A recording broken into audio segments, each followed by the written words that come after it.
Welcome to Mr. Tompkins Ed Tech and my series of exam question compilation videos on key topics you might still be struggling with. This particular video covers percentages. I've taken related questions from my past paper walkthroughs and given them to you here back to back. This series is intended for the last few weeks of your revision, and my advice is to go through all the practice papers and past papers before you look at these, or the compilation videos will be the mathematical equivalent of endgame spoilers for you. Having already worked through all the practice papers, these compilation videos will give you a deep dive on topics you are still finding challenging, give you more of an overview, helping you recognise command words, identify key features and strategies, building your confidence and helping you apply these techniques for future papers. If you find it helpful, please give the video a thumbs up, it will really help me out. Also, if you haven't already subscribed to my channel, why not do that now? I'll be making lots of these compilations over the next couple of weeks and you'll get notified of these as soon as I upload them. Right, let's get into it.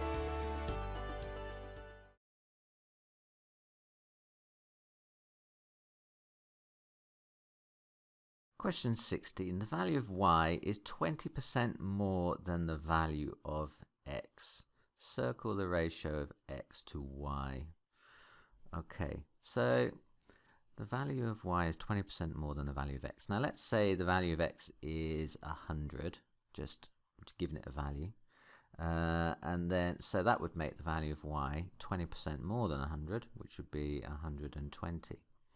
So therefore, the ratio of x to y would be 100 to 120, which cancels down to 10 to 12, 5 to 6. It's that one, isn't it? Question 17. P is a rectangle with length 50 centimeters and width x, and Q is a rectangle with width y centimeters. All that information is already on those diagrams. And we're told that length of Q is 20% more than the length of P, and the area of Q is 10% less than the area of P. Work out the ratio of x to y. Give your answers in its simplest form. Okay, so it looks to me like we're going to have to... what are we going to have to do? We're going to have to form some equations here, I suppose. Let's take this statement here first. The length of Q is 20% more than the length of P. But my length of P is 50, so that's just a numerical problem, isn't it? So I can work that one out. I need to do a percentage increase. So percentages, F, O, M, final, original, multiplier. My final amount is the one I want to find. My original is what I'm starting with, is 50, and my multiplier, now this is a percentage increase, so I start with 100%, I add on 20%, give me a multiplier, well, give me 120%, which is a multiplier of 1.2.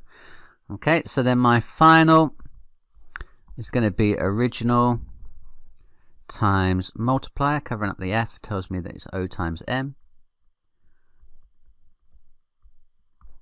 Okay, which is 50 times 1.2, giving me 50 times 1.2, that's 60, isn't it? So then that tells me that Q must have a length of 60 from there to there. Okay, so one step closer to the answer. It says the area of Q is 10% less than the area of P. Well, the area of Q is 50 times x, which is 50x, and the area of Q is 60y. Okay, and we're told that the area of Q is 10% less than the area of P. So the area of Q is 10% less than the area of P. So the area of Q, which is 60y, is 10% less than the area of P. So 10% less, if you've got 100% and you take away 10%, you've got 90%. So 60y has got to be 90/100ths of the area of P, which is 50x.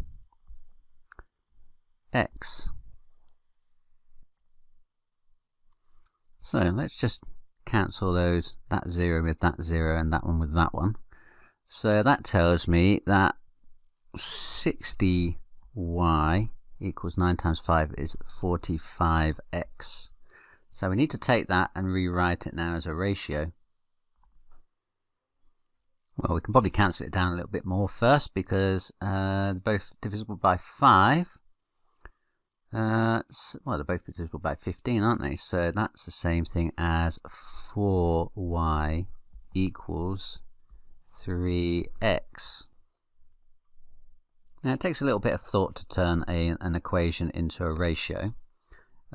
So let's imagine that, well, let's make our ratio of x 1 to something. So if the value of x was 1, what would the value of y be? Then y would be 3/4 of x, or in other words, it would be 3/4. So we get the ratio of 1 to 3/4. So multiplying both sides by a factor of 4, which we can happily do with a ratio, just scale it up. That gives us 4 to 3 as a ratio then. So 4 to 3 is the ratio of x to y. Okay, I've got a cuboid here and it's got dimensions x, x and y, which means it's kind of got a square end here.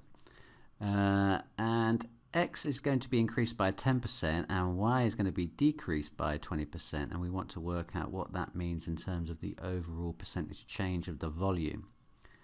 Now if I'm going to increase these two by a factor of 10%, I'm going to then make them 110% of what they were before, which is a scale factor of 100. So that's going to be 110%, which is a scale factor of 1.1. A decrease of 20%, 100% take away 20% is 80%, which is a scale factor of 0.8. So I'm going to be multiplying this one by a scale factor of 1.1. I'm going to be multiplying this one by a scale factor of 1.1. I'm going to be multiplying this one by a scale factor of 0.8. So the overall change in the volume of the cuboid is what I'm going to get. So percentage change, well, the change is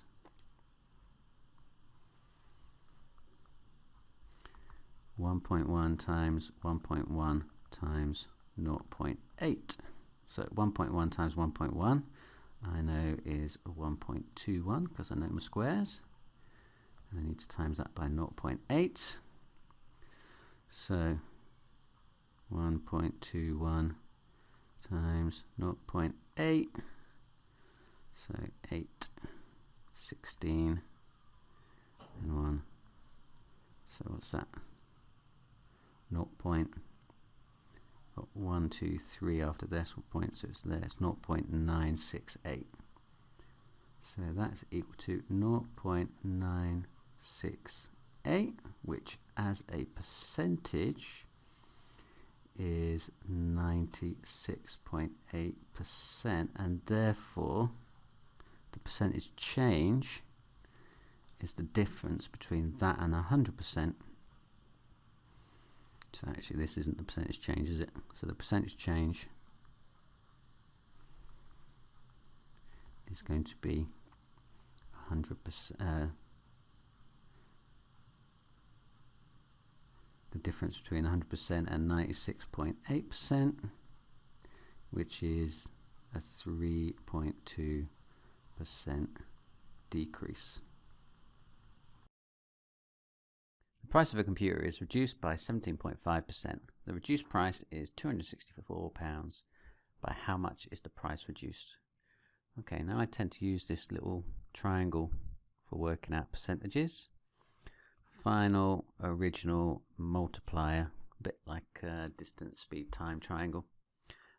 So our final is the price after the reduction, which is £264. Our original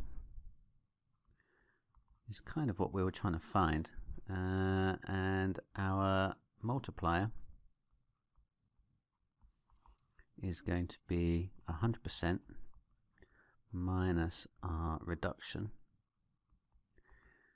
which is 82.5%, which as a decimal is 0.825. Okay, then you cover up the one you want to find, which is the original. Is that one I want to find? So original equals final divided by multiplier. So the final amount was 264, the multiplier is 0.825. So the original amount is 264 divided by 0.825, £320. Now it's asking by how much it was reduced. So reduction is going to be the difference then between the final and the original price. So reduction is going to be 320 minus our 264, which is £56. 56. Sophie sells birthday cards. She adds 30% profit to the cost price. She sells the cards for £2.34 each. She wants to increase her profit to 40% of the cost price. How much should she sell each card for? Right, so with these questions, often you've got lots of different bits of information here, and it's kind of working together a strategy to get from question all the way through to answer. I think it's sensible to start with the price that she's selling cards for, which is £2.34 each. Now this is the cost she sells the cards for, so it must already include her profit margin of 30%. So if we want to work out the cost price of the card, we'll need to deduct that profit off the card again to find out how much the cards are actually costing her. So this part here is a reverse percentage question. So this bit here we're doing first. So I'm going to take the sell cost £2.34 and then do a reverse percentage to work out how much it's actually costing her to make it. So if she's added 30% to her original cost of 100%, that's 130%. Okay, which is a 1.3 multiplier. Now I tend to use a little triangle like this to work out percentages. And alright, final, original, and multiplier in here. So I know the multiplier, I know the final, I want the original. So the original is equal to the final divided by the multiplier. So the original cost of the card is equal to the final cost of the card divided by the multiplier. So £2.34 divided by 1.3 is 2.34 divided by 1.3. I make that £1.80. That means that the cards cost her £1.80 to make. Now she wants to increase her profit to 40% of the cost price. So now she wants to add on 40%. So we're going to do a normal percentage here, where we want the final and we've got the original and the multiplier. So our final price is equal to our original price times our multiplier. So the original price now is £1.80, and our new multiplier is going to be 100% plus 40%, which is 140%, which is 1.4 as a multiplier. So £1.80 times 1.4 gives me £2.52. So in order to get a 40% markup, she's going to have to sell her cards for £2.52 each.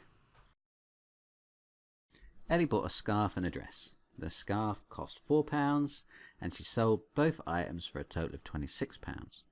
She made 100% profit on the cost of the scarf and 30% profit on the total cost. work out the percentage profit on the cost of the dress. Okay, so I'm going to draw a little two-way table here. Let's try that again. So we've got my scarf, and I've got my dress, and I've got my buy price, and I've got my sell price. Okay. Let's just make a little table like that, and we can use that to kind of keep track of all our values and things.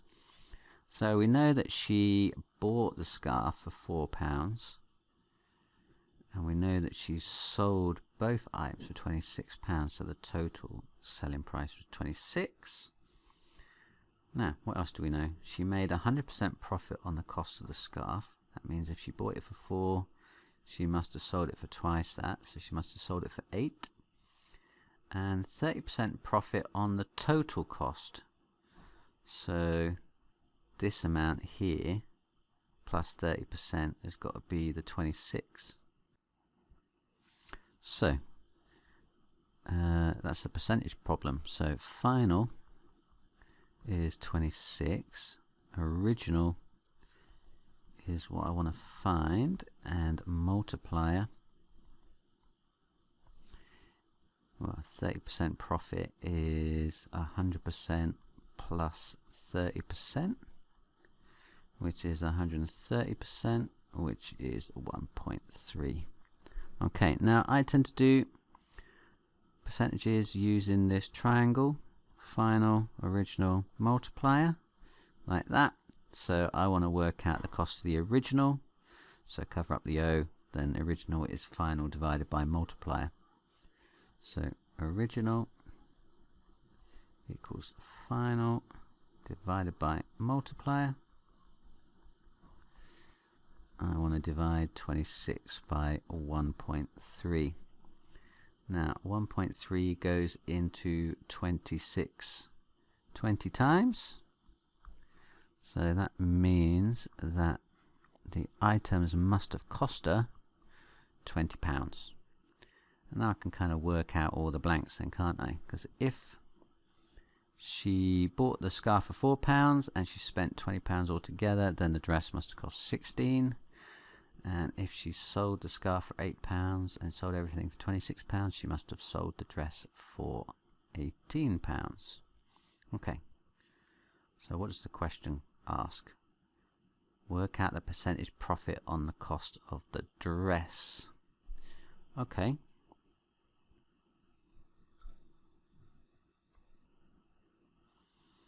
So for the dress, the final is 18 and the original is 16, and we want the multiplier. That's the one we don't know. So this time on my little triangle, if I cover up the multiplier, then I know that the multiplier is going to be my final over my original, which is 18 over 16. So that means that it's increased by 2/16. So percentage increase is 2 over 16. What's 2 over 16 as a percentage? Well, 2 over 16 is 1/8, and 1/8 of 100 is 12.5%. Sophia is competing in the long jump competition. Her first jump is 5.25 meters. Her best jump is 8% more than this. However, her best jump is 10% lower than the winning jump. Work out the length of the winning jump. So let's just try and visualize that. I've got a 5.25 was her first jump. Her best jump was 8% above that. But as good as that one was, it was 10% less than the winning jump. So that was her best and this was the winner. Okay, so let's work out her best jump first off. So best is going to be, well, it's a percentage increase, isn't it? So using our triangle final, original, multiplier, our final is what we're trying to get. Our original is 5.25 and our multiplier is, well, it's 100% plus 8%, which is 108%, which is 1.08 as a multiplier. So our final is equal to our original times our multiplier. In this case, the original was 5.25 times a multiplier of 1.08, and that gives me 5.25 times 1.08 gives me 5.67. So 5.67 is a very best jump. Okay, but the winning jump, well, this 5.67 is 10% lower than the original amount. So the winning amount is, well, the winning amount subtract 10% is 5.67. So I actually want to do a reverse percentage here. So for the winning one, our final is 5.67. It's her best one. Our original is what we're trying to find, and the multiplier is going to be 100% less 10%, which is 90%, which is 0.90 as a multiplier. So using again the triangle final, original, multiplier, this time we are looking for the original, and we're going to use final divided by multiplier to find it. So that is 5.67 divided by 0.90, which is 6.3 meters, so 6 meters and 30 centimeters. That's a long jump. She's nowhere near it. Question 13. P is the principal amount, R is the interest rate over a given period, and N is the number of times that the interest is compounded. Circle the expression for the total accrued using compound interest. And we've got some rather hideous looking ways of presenting that information. Now, I tend to remember compound interest, well, I remember all my percentages using this FOM triangle, final, original, multiplier. So in this case, I would want my final amount equal to my original amount times my multiplier. And with compound interest, we tend to raise that to the number of years. So in this particular problem, the original amount is going to be our principal, isn't it? So that's where the P goes. Now, R is to do with the interest rate, but it isn't as a multiplier. So if I had like 5% and I wanted to write it as a multiplier, what would I do? I would add it to 100 to give me 105%, and then I would divide it by 100 to make 1.05. So to do that with R then, how would I do that? So it would be R divided by 100 would make R into a percentage, and if I add it to 1, then that would work, wouldn't it? So it's going to be one of these ones with 1 plus R over 100 in it, so that one or that one. Okay, and then so it's going to be P times 1 plus R over 100, and then we raise it to the number of years. In this case, the number of years is given as N, so that N would be there. So the correct expression then is going to be that one there, P times 1 plus R over 100 to the power of N. Question 20. An amount of money was invested for 8 years. It earned compound interest at 2.5% per year. After 8 years, the total value of the investment was £11,696.67. Tom is trying to work out the total interest earned. And he's written this down. Interest of year for 8 years equals the amount of money times 0.025 times 8. And we need to state what's wrong with this. Now, it'd be probably easier to ask what's right with it, because this is just all sorts of wrong, really. Where do we start? Firstly, he seems to be trying to find simple interest, because it's just taken a flat percentage and times it by 8, which is what you would do if it was simple interest, but actually he's then timesed it, so that's another error with it. So he's not got a lot of it right here. Now there's actually only 1 mark available, so you only really need to state one of those things to get the mark. So I'm just going to write down he is attempting to calculate simple interest, not compound interest.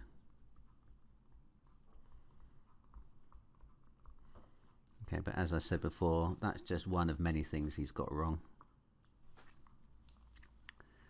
Right, now next it says work out the total interest earned.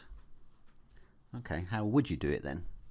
Well, for compound interest, the final amount is going to be equal to the original amount times the multiplier raised to the number of years, or number of times that the interest rate is going to be applied.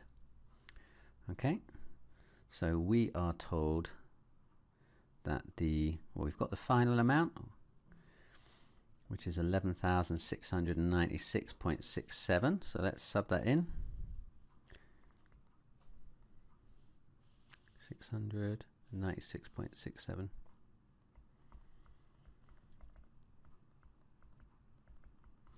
Let's find the original amount first. Now we know the multiplier. The multiplier is going to be 1.025 and the number of years is 8. So then rearranging that, our original amount is going to be 11,696.67 divided by 1.025 to the power of 8. Type that into the calculator.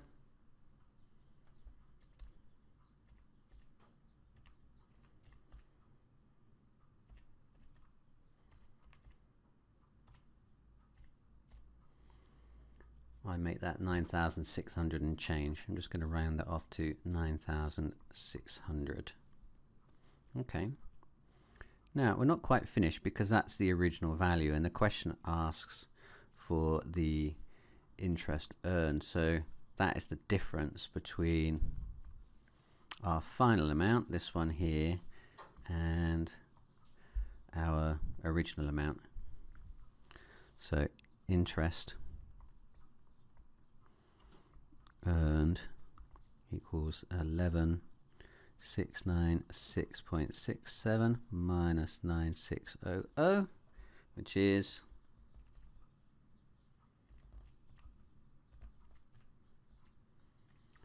2,096.67.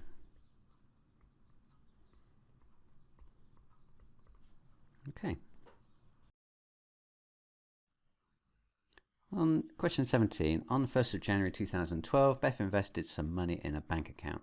The account pays 2.5% compound interest per year. On the 1st of January 2013, Beth withdrew £1,000 from the account, and on the 1st of January 2014, she had £17,466 in the account. Work out how much money Beth originally invested in the account. Okay, well, this is quite a lengthy thing then. Normally we would work our way through this, but we're going to have to kind of work backwards. So we would take our original value, and then we think normally we could have like the year at the start, and then we would have our initial amount, and then our interest, and then our final amount. Normally when we're working out this compound interest, we do it like this. So we'd start with 2012, we'd have our initial amount, we'd work out the interest, and then we'd get our final amount, and then we would carry that through to 2013, where she withdraws £1,000 at this point, and then we'd add the interest on again, and we'd get the final amount. And then on the 1st of January 2014, she's got 17,466 in the account.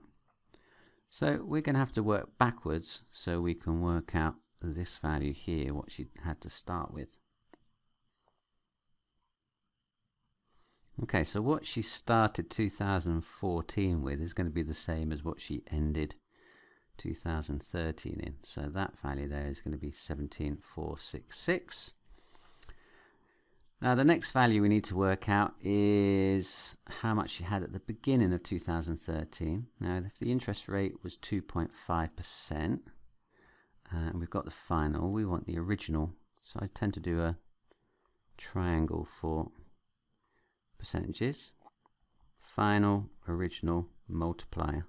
So here our final amount is 17,466. Our original amount is what we want to find, and our multiplier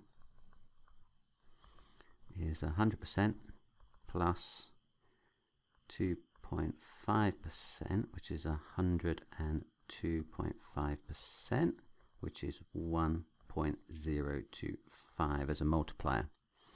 So then using my triangle, original equals final divided by multiplier.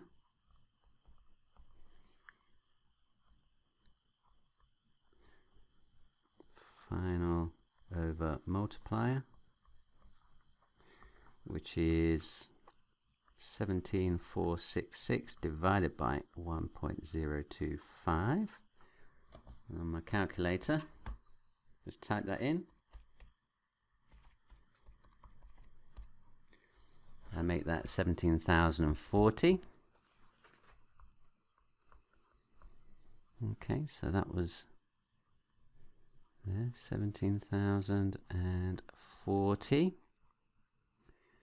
And that was 2.5% interest, wasn't it? And then, so that's the start of 2013. She's got £17,040 in here. But if you remember, she withdrew £1,000 at the start of the year. So at the end of 2012, she must have had £1,000 more than that. She must have had 18,040 at the end of 2012. Now we need to do another reverse percentage to work out what the initial amount was. So this time the final amount is going to be 18,040 divided by 1.025,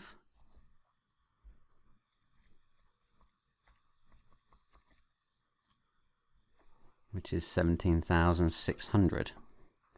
So the value we're looking for is 17,600. That's our initial amount. Okay, done.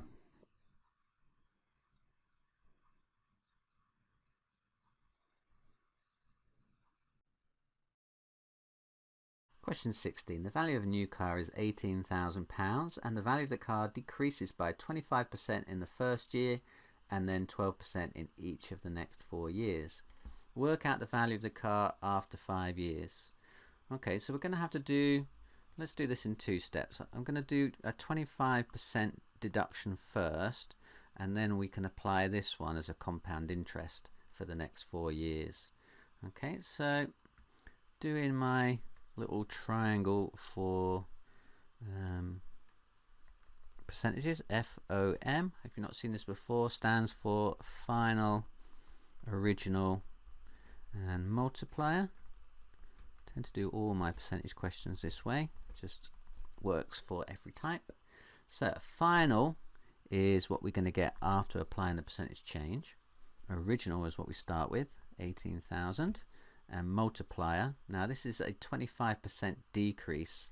So when you increase or decrease, you start with 100% and then you add or subtract your percentage. This case I'm going to subtract 25%, giving me a figure of 75%, which as a multiplier is 0.75. Now once I work that out, I cover up the thing I want to find, f, and then the other two things tell me what I have to do with the other two things. Final is equal to original times multiplier.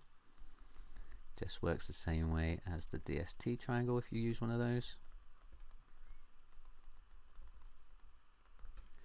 Okay, so subbing in the values, original is 18,000 and the multiplier is 0.75.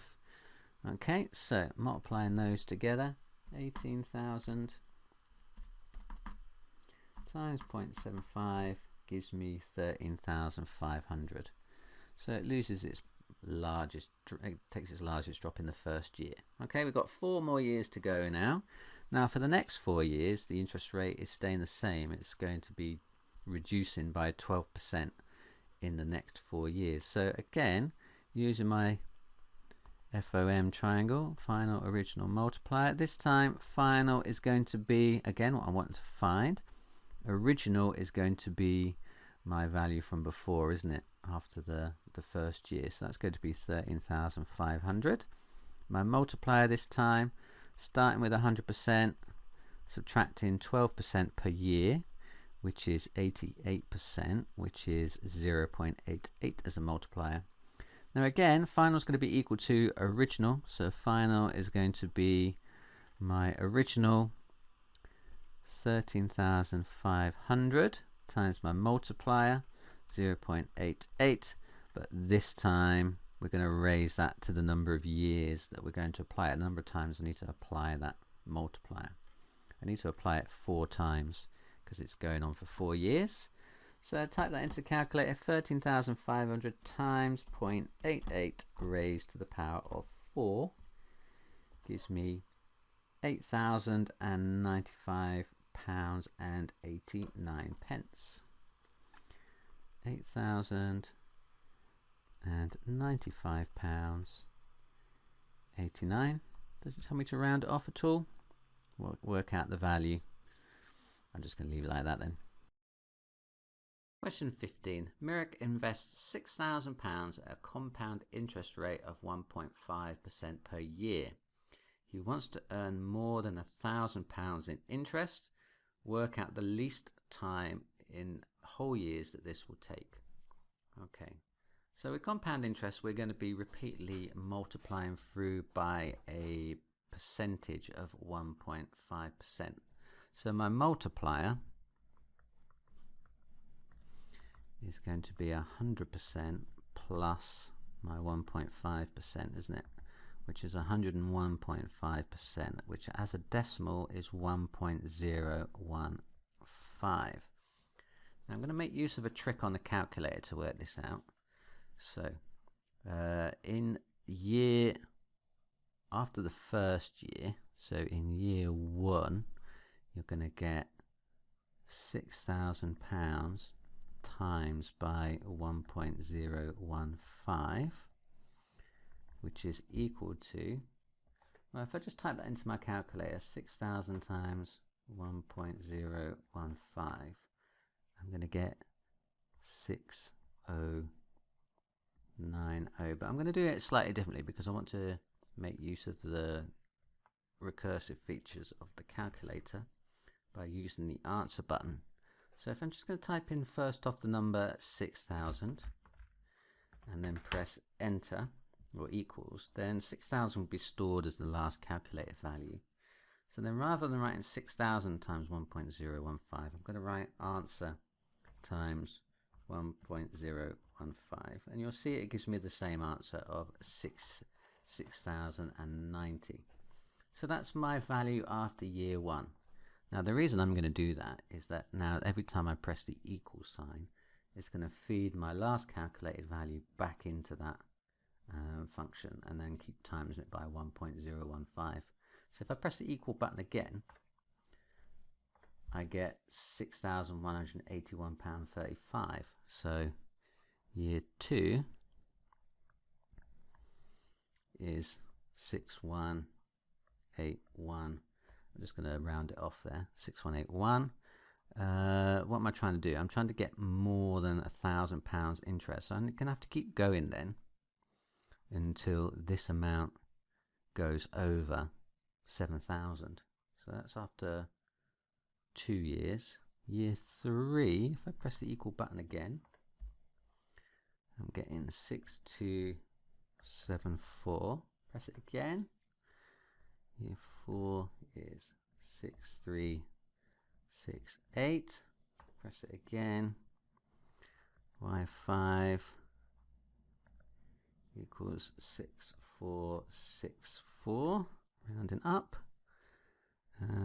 Y6 6561. Year 7 6659. This is a bit boring. Year 8. Probably we don't have to write all these down. This is too long and bored. Year 9.